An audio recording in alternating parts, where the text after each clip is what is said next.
আসসালামু আলাইকুম রহমতুল্লাহি ওবারাকাতু। ইমাম আবু হানিফা রহমতুল্লাহ আলাইয়ের ঘটনা, এটা সর্বজন প্রসিদ্ধ কথা যে ইমাম আবু হানিফা রহমতুল্লাহ আলাইয়ের মজলিসে কেউ কোনো গীবত করতে পারত না, কেননা তিনি নিজে গীবত করতেন না এবং কারো গীবতও শুনতেন না। তাই তার মজলিসে কেউ গীবত করার সাহস পেত না।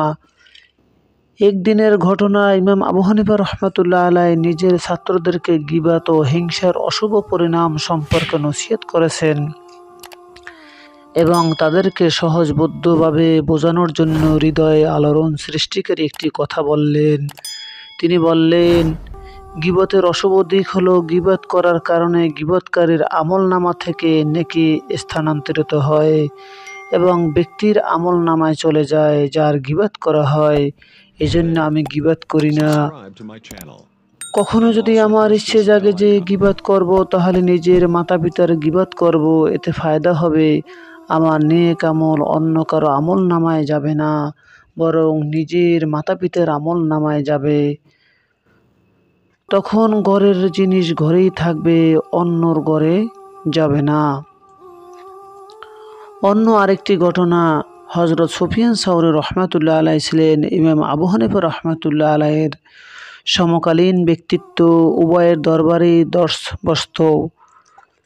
একদিন হজরত সুফিয়ান সাউরি রহমাতুল্লাহ আলাইকে এক ব্যক্তি প্রশ্ন করল, ইমাম আবু হানিফা রহমাতুল্লাহ আলাই সম্পর্কে আপনি কি ধারণা পোষণ করেন? তিনি উত্তর দিলেন, ইমাম আবু হানিফা রহমাতুল্লাহ আলাই বড় কৃপণ লোক। লোকটি বলল, আমরা তো শুনেছি তিনি খুব দানশীল। সুফিয়ান সাউরি রহমাতুল্লাহ আলাই বলেন, তিনি এত বড় বখিল যে নিজের নেক আমল কাউকে দিতে চান না, অথচ অন্য নেক আমল নিজে নিয়ে নেন। সেটা এভাবে যে মানুষ তার সম্পর্কে সমালোচনা করে, যার ফলে সমালোচকদের নেক আমল তার আমল নামায় চলে যায়। অন্যদিকে তিনি সমালোচনা করেন না, বরং সমালোচনা শোনেনও না। এজন্যই বলছি, তিনি পার্থিব দৃষ্টিকোণে খুব দানশীল হলেও আখিরাতের দৃষ্টিকোণে নিতান্ত কৃপণ।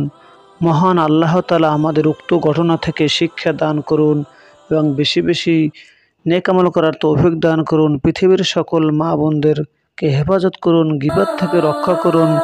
আমিন। আসসালামু আলাইকুম রহমতুল্লাহি ওয়া বারাকাতুহু।